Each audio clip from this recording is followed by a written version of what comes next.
Soy Lilia María Blanco Mendoza, estudiante del tercer semestre en Administración y Seguridad y Salud en el Trabajo. El día de hoy les voy a hablar un poco sobre los hitos del modelo de desarrollo dominante, que fue a mediados del siglo XVI, en la época del descubrimiento, donde las personas eran catalogadas superiores o inferiores a los otros, donde algunos eran civilizados y otros eran considerados bárbaros. En 1500, como le venía diciendo, entonces hay países superiores que tienen a los países subdesarrollados como inferiores, los dominan, apropian sus riquezas, donde debemos tener claro el concepto de capitalismo, que nos dice que es en 1533, el Tratado de Tordesillas, que nos habla sobre las potencias que se apropian de los recursos y se enriquecen a costa de ellos.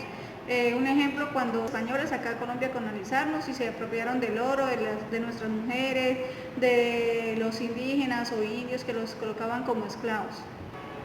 En el siglo XIX se instalaron las primeras repúblicas liberales, donde se denominaban como a los mestizos, los negros y los indios, donde empezó como a mezclarse, ya los indios empezaban con los blancos o los mestizos y se crea el blanqueamiento de etnias. En 1919 aparece el Tratado de Versalles, también la repartición de las colonias por todo el mundo, y finaliza la Primera Guerra Mundial, donde las potencias manejaban a su antojo a los países menos desarrollados para apropiarse de sus riquezas, igualmente menciono. El 20 de enero de 1949 se posesiona como presidente el señor Truman y aparece la era llamada del desarrollo, donde existen dos fases. La primera es la diferencia del desarrollo y el de subdesarrollo, donde se miran los países que están más avanzados que los otros. En la segunda, países en desarrollo que deben dar lo mejor para su desarrollo total. Entonces se mira a ver cuáles son los países que pueden fortalecer o salir adelante, qué empresas o qué recursos tenían para que su desarrollo avanzara más y tuviera el alcance de los demás países.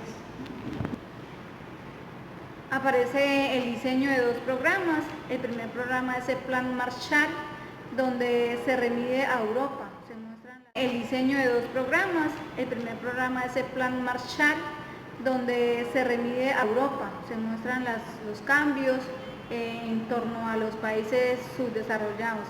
El segundo es la Alianza para el Desarrollo en América Latina y el Caribe, donde aparecen las economías sociales y los problemas graves pasan a ser un poco menor.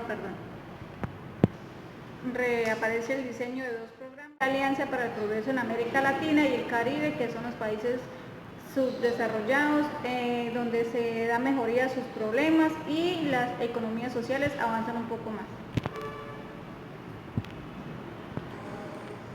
En 1960 aparece Walt Rawls con la teoría del despegue, donde se tiene en cuenta el capital, la tecnología y la experiencia en el proceso. Se divide en 5 etapas también, como la sociedad tradicional, el crecimiento autosostenible, el despegue, el camino hacia la madurez y la etapa del alto consumo masivo. Y que eso es lo que debemos tener en cuenta para que un país en subdesarrollo salga a flote.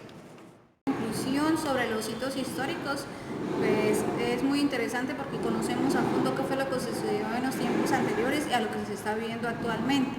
Algunos países todavía no han salido de su subdesarrollo, están en ese proceso, que es un poco lento, pero al incremento de la población hace que se demore un poco más.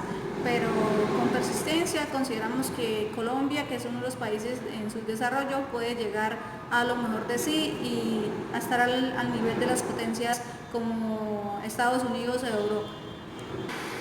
Con relación al video de la señora Grilla, podemos decir que debemos conservar el medio ambiente, ya que en esta época hay muchas sequías, mucha tala de árboles, muchos contaminantes. Entonces lo primordial es enseñar a nuestros hijos desde pequeños a la conservación, a la tala de árboles, a que si talan un árbol porque está en riesgo hacia alguna población, alguna vivienda, entonces inculcarle a esa persona que podemos sembrar otro en otras zonas porque son los pulmones del mundo.